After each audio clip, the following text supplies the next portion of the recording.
Ang napakagandang umaga po sa ating lahat na mga ka-farmers. So sa umagang ito nagpipitas po tayo ng talong na ang variety po ay Calixto F1. So ito po ang ating napipitas dito banda, no, mga ka-farmers. Ayan po, marami na po tayong harvest. Ayan.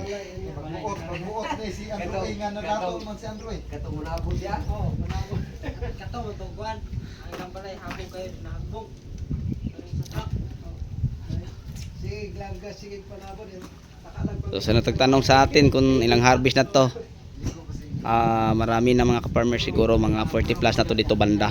Din sa baba mga 70 plus. Ayan.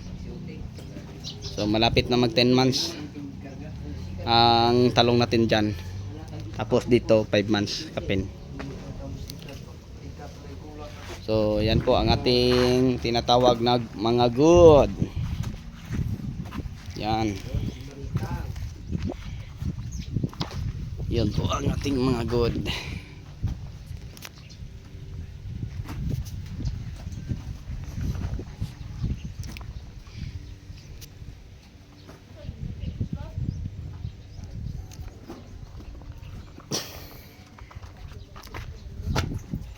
Tapos yun ang simi. Tapos yun ang may ano, butas. Yan ang ating class A, yung mga matuwid. Ayan po. Okay po, so sa inyong lahat ng mga ka-viewers, mga ka-farmers, yun lang po ang may share at may update ko po sa inyo, no, sa umagang ito.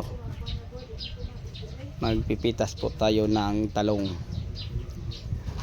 So ito po ang ating pinipitasan.